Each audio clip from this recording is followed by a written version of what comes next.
Alright, video rolling. Let's go. This is going to be a very informal first video, but we don't really have everything. So, you clicked on this video because you want to learn the basics of screaming. I got a comment pretty recently which was, how do I scream correctly? And so I was like, I'm not going to be able to fit this all into a short or comment. That would be multiple things. So we're gonna make a small full-length video about it. This is no edits. This is legitimately just me talking. I don't even have an outline. Like, there's nothing around here. It's just the plants. But this is legitimately just me talking through what I do. So, if you know nothing about screaming at all, we're gonna go over anatomy first. So, what I use with a scream is I use a false chord scream. Now, this is using your vestibular folds, ventricular folds. I know I sound like a nerd, just hang on with me. Your vestibular or ventricular folds, which are right above your vocal folds. Now, your vocal folds, which are attached to your vocal cords at the end of your vocal folds, those are the ones that wave around. If you've ever seen a laryngoscopy, when you sing, when they wave around, they open and close, and they actually do it really fast, but you can't pick it up that fast with a camera. But those are your vocal folds. Your false folds, ventricular, vestibular folds, are right above them. And so what you do is the false folds are actually usually used for whenever your vocal folds can't fully make a sound and your voice is already under a lot of stress. They pitch in to try to help just to create a sound. Like if you scream really loud already, just a regular voice scream, you will already get a bit of that activation simply because that's just your body's mechanism. There's sort of the backup voice where when you can't use your voice, these guys come and help pitch in. But what you can do is if you learn how to activate those on their own, you learn the proper amount of constriction for your throat, proper amount of airflow, you get a scream. I'm not going to demonstrate a scream because I'm not warmed up. That gets to the second part. Past the anatomy, you need to recognize that you need to keep good vocal health with screaming. Vocal health with screaming is so extremely important. I cannot stress it enough. Vocal health is extremely important. You ask anybody who screams, and they will tell you one of the most important things with screaming, especially people like David Benitez from Extreme Vocal Institute, people who really know how to scream, and they've really studied it, will tell you warm-ups are very important, vocal rest is very important, warm-downs are very important, vocal health is very important. Why? Because screaming can be taxing on your voice, especially if not done correctly. This is a technique. Screaming in general is not something that your body is used to. It's not something that you just do on the fly. It's something that you have to teach your body to do. So your body can be placed under a good amount of stress, especially when first learning how to scream. So you need to make sure that you keep good vocal health.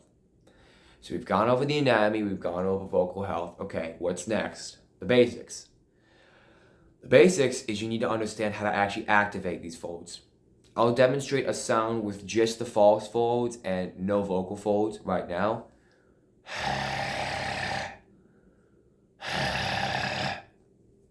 You hear that chopping? That's the false folds. Now, I can drop my voice out of the sound. I drop my voice out of the sound, then I activate my false, vestibular, ventricular folds, whatever you want to call them. I personally prefer vestibular or false.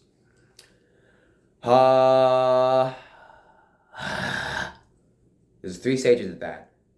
Sing, drop the voice. Oh. So I accidentally flipped you guys up, I'm sorry. Sing, drop the voice, activate the folds. Now, I'm not warmed up, so this is going to sound awful, especially because I'm going to do it very lightly. But if you sing and you take back just a bit of that support, then you activate the false folds. Listen to how that sounds as said. Sounds a lot different, right? You get more of that screaming sound. Of course, it's not going to sound good. And if you want to hear good demonstrations of screams, legitimately go to things like Extreme Vocal Institute, any Whitechapel song, any Slaughter to Prevail song, any Lorna Shore song, any Suicide Silence song in-game. I think I'd say in-game because I don't want YouTube to strike this video. But basically, the thing is this. Your voice, you're going to need to have a bit of your voice with a scream. There's a possibility, not the possibility, you can get a scream without using any of your voice in there, but that probably won't be the sound you want because your voice is used to channel that air, okay? Because if you try to simply use your false folds, like when I did the simply false fold demonstration, that notice how I ran out of air very quickly? That's because a lot of air passes through. Because those don't get tight enough. Because they're not like your vocal folds, and your vocal cords, which are meant to wave and tighten and keep air easily. Your vocal folds and your vocal cords don't require a bunch of air. Your false folds do, which is really one of the biggest drawbacks. So, things like undertones, which those use your false folds too. The thing about your false folds is they are best used in tandem with your voice, safely. Because you need to be able to control that air. If you get the proper tightness and the proper constriction in your throat, the proper activation of the false folds, and the proper amount of your voice in there, that's how you get your scream. Now, you hear proper a lot. That's because, well, screaming is sort of finicky, for lack of a better word.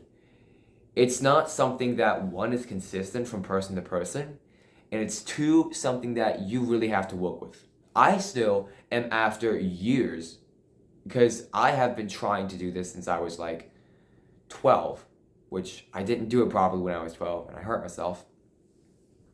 Luckily, it wasn't too bad of damage to where it severely hurt, but it was enough to ward me off for a bit. But it's taken me years to get where I am with my scream. Years. Legitimately years.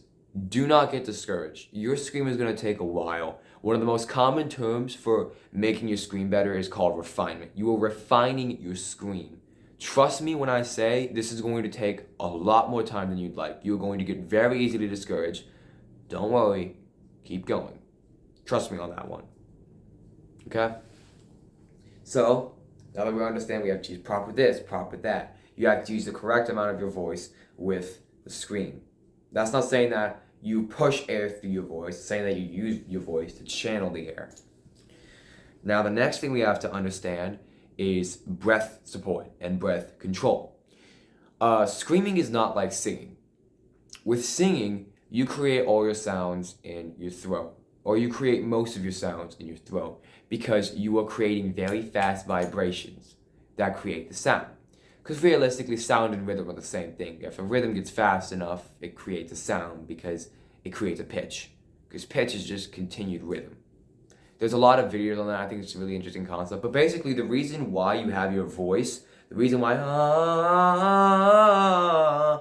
those are at different pitches is because those are just at different oscillations, and those are just at different vibration levels of your vocal folds and your vocal cords. Your vocal folds move faster to get higher pitches, they move slower to get lower pitches, but they're moving so fast that it creates a sound. This is the same way with talking. Now, with screaming, you are not relying on fast vibrations to create sounds, you are relying on air to create sounds. So, you have to work with it a bit differently. Your scream should be relatively the same, relaxed. You shouldn't be able to change it much from just a relaxed mouth and tongue state. Besides moving your throat lower, besides directing the air in a different position, you shouldn't be able to change it much. One of the things that you'll probably see a lot of vocalists doing is like, those faces. Why? Because those faces change the scream. That's what we call shaping. Now, when you shape a scream, you change your mouth shape, funny, and your tongue position in your mouth, along with just overall way you direct your air. Because if you direct your air out versus up into your mouth versus up through your nose, there is a difference, trust me. that can change it too. But shaping is basically just shaping your mouth, putting your tongue in different positions, you get different sounds. So, we've gone over what? We've gone over basic anatomy, we've gone over vocal health, we've gone over how to properly do a scream, we've gone over how to shape a scream. Now, shaping is advanced. So, this video is probably going to be titled something like, things that every beginner needs to know before screaming. And so, here's what I'm going to say now. If you are just starting to scream, it's going to sound awful. It is. Don't even try to tell yourself that your screams are going to sound good. They're going to sound awful. My screams sounded awful when I first started. They all sound awful. Now, my screams sometimes still sound awful. I am still refining my screams. I've been trying new techniques, and honestly, I preferred the way that my scream sounds for a while now, so I don't know why I'm trying new techniques. And they somewhat messed up my scream because now it's not as consistent as it used to be. So we're trying to train out of that. But the thing is, your scream is going to sound awful. Mine did too. Yours will too. Anybody's scream when they first started sounded awful. There are so many examples of this. What you need to know is that you need to be taking your vocal health very seriously, because not only will things like warm-ups and warm-downs help make sure that your voice doesn't get absolutely destroyed, but they will actually help make your screams easier.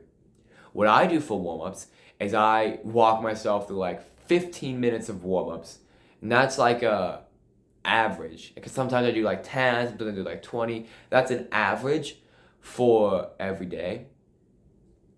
Now, if I was doing something like a concert or a lot of practice for a day, I would do a much longer warm-up, yeah. It all really just depends on how long you're going to be doing it. But another thing that I've found that I've recently started that has helped me a lot is drinking warm water. And I don't mean like, oh, nice warm water that's like lukewarm. No, I mean like warm water, like practically hot water. As warm as you can stand it without it burning your tongue. That's what I mean. Well, maybe not that hot, but a little bit colder, but still, you get the point. You want it warm enough because, think about it this way. If you've ever played guitar, or just an instrument in general, guitar, piano, saxophone, whatever it may be, an instrument that requires your fingers, you can warm up your fingers through various exercises, and that's great. But if your fingers are just in and of themselves warm first, it's a lot easier. It's why pretty much every person who plays an instrument dreads cold fingers, because cold fingers are hard to play with. Right now, my fingers are cold, and it would be hard to play piano with them right now. But if they were warm first, it'd be a lot easier. So think about it that way. You need to physically warm your voice up. Well, you don't need to, but it's a lot better to physically warm your voice up before you warm it up in the sense of doing your warm-ups. For warm-ups, I would recommend going to a lot of videos that are out there. Videos by like Carter Vox Academy. Extreme Vocal Institute is my personal go-to because he has proven, David Benitez has proven himself to be an excellent screamer and an excellent teacher. So I would recommend going to Extreme Vocal Institute for things on warm-ups, because you also learn proper positioning, you learn how to stand, how to sit with your vocals, you learn how to get proper breath control. Overall, his videos are excellent, and I'm not saying anything that I really haven't heard from him. I'm just repeating points that he has said. A lot of this is just me repeating points that he has said, because it's the same information, and he probably heard it from someone else, and that person probably heard it from someone else, because it's the same information that is all proven to be helpful.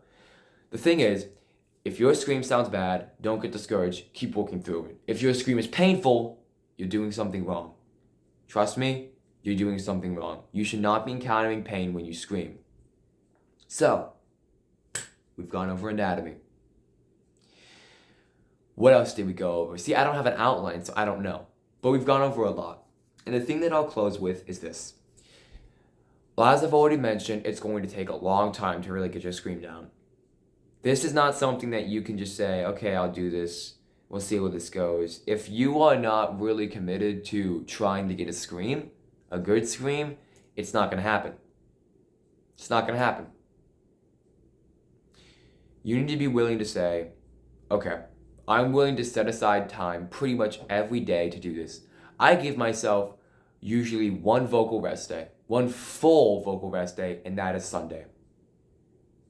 because that's the day that I go to church. That's the day that I need a lot of my voice because I'm practically doing hymns all day. So I need a lot of my voice to be able to sing like that. And I want to give myself a nice rest for the rest of the day without having to worry about, is my voice too tired for this or not?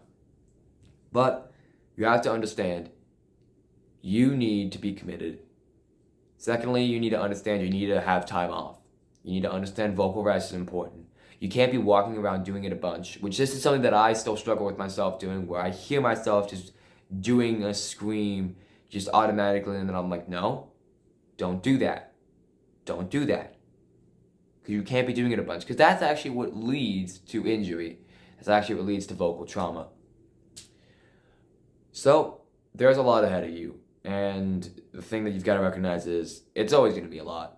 This is a big undertaking. It's a big undertaking for me too. And you'll learn more as you go on. Never stop learning about screams, because you always need to be learning more, because the more you learn, the better they will get. Trust me on that one. So, go to Extreme Vocal Institute's channel.